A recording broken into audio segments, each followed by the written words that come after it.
এই মুহূর্তে চিরদিনই তুমি যে আমার ধারাবাহিকের দিতিপ্রিয়া জিতুকে নিয়ে তোলপাড় সোশ্যাল মিডিয়া। নেট দুনিয়ায় ঝড় উঠেছে বয়কট অপর্ণা, বয়কট দিতিপ্রিয়া রায়।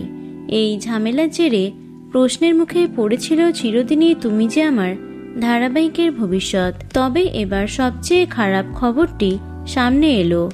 অবশেষে ধারাবাহিক থেকে বিদায় নিলেন অভিনেতা জিতু কমল।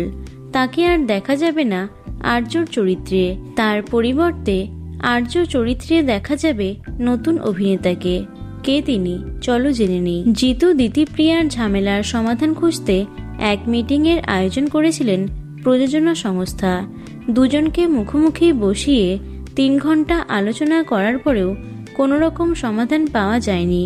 এরপর মিটিং ছেড়ে আচমকাই বেরিয়ে যান অভিনেতা, যার ফলে তার প্রতি রুষ্ট হন প্রযোজনা সংস্থা এবং তারা সিদ্ধান্ত নেন আর্য চরিত্রে মুখ বদল করবেন।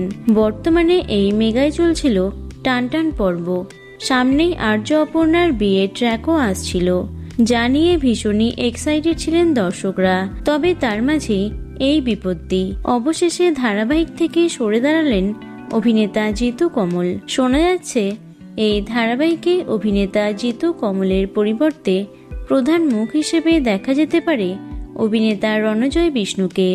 টলিপাড়ায় গুঞ্জন সেরকমই, তবে চ্যানেলের তরফে এখনো কিছু জানানো হয়নি।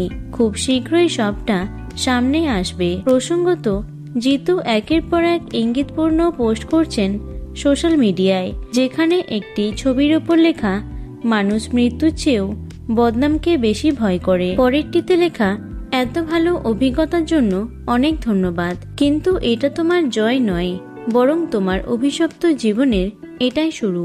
আর্য চরিত্রে দারুণ অভিনয় করছিলেন অভিনেতা জিতু কমল।